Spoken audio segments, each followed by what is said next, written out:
You like vintage? Well, today we're having tea with the sage of tea himself.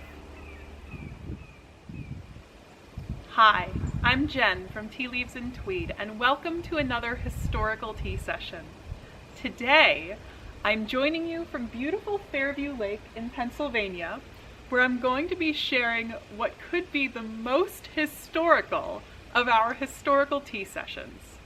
Today, we're going to be looking at the tea preparation that is described in Lu Yu's Classic of Tea, or Cha Jing, which is one of the oldest texts describing the preparation of tea.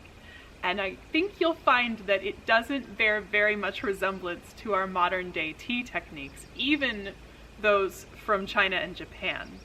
In fact, I think the closest tradition would be the matcha tradition in Japan, because originally the classic tea described how to produce and prepare powdered tea.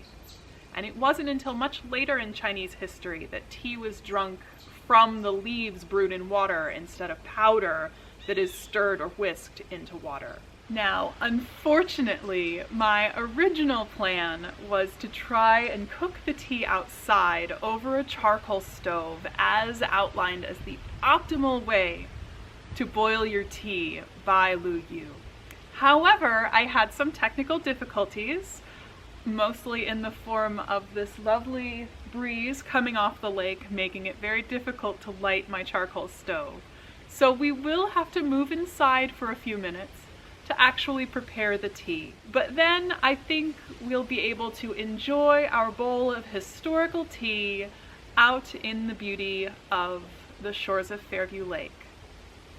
So I've gotten myself some powdered Chinese tea. So this is not Japanese matcha, but it is a powdered Chinese green tea, because the tea production and processing that is described in the Classic of Tea is most closely related to green tea processing in modern times.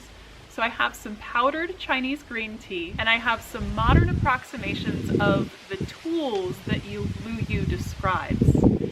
So we're going to see if we can put together something that resembles the original bowl of tea from Lu Yu's Classic of Tea. So let's brew.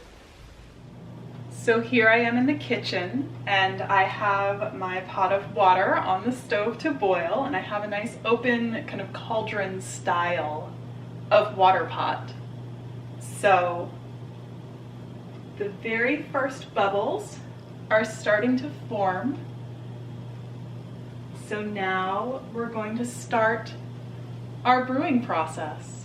So Lu Yu says that when the very first bubbles start to form and they look like fish eyes, that's the first boil. And this is the point at which you add salt to the water, which is different from how we do tea today. So I have some Himalayan sea salt that I'm going to add. And I'm just going to add a little bit.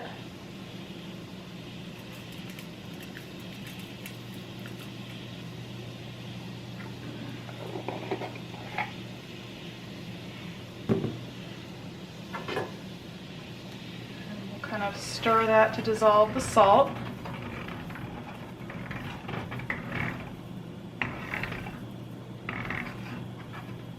And give it a little taste.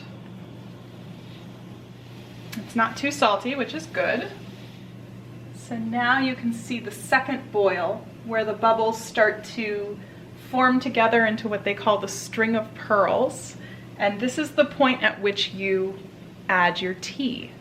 So what you're supposed to do is take the heat off, take a ladle of the boiling water, and put it to the side to cool off your pot after you make the tea. So now you take your bamboo stick and you make a vortex in the center of the pot. Stir it vigorously, make a swirling vortex, and you add your tea powder into the vortex. And I'm going to swirl this some more.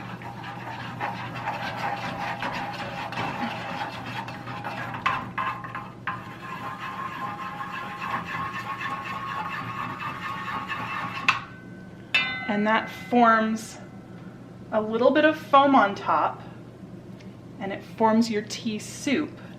And then what you do is you take your reserved water and you pour that in to bring the water temperature down. And now you have your pot of tea.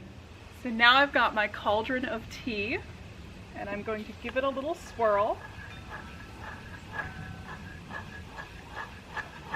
See if I can bring that foam back up.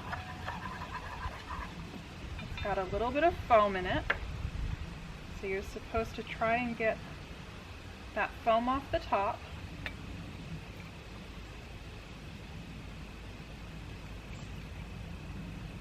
And you can see from the color of this that this is not the brilliant green color that my high quality Japanese matcha is, and that's because it's probably not shaded to encourage that green color.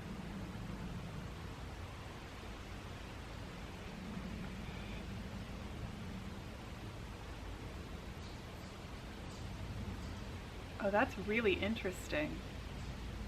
You definitely taste the saltiness, and I may have added just a little too much salt.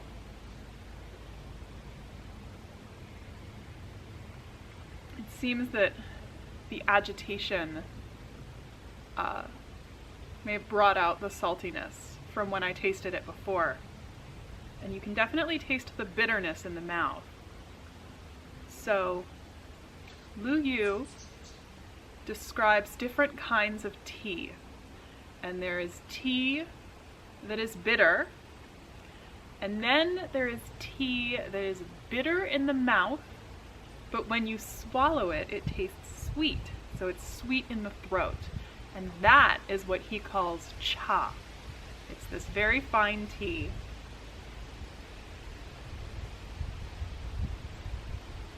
And I think this has that quality to it, and adding the salt to the water definitely helps it smooth out a little bit. It's a very enjoyable drink. So this was the OG Tea Master, the Sage of Tea, Lu Yu's classic of tea inspired tea session. So thank you for joining me for this historical tea session, and I hope I see you again here sometime. Bye.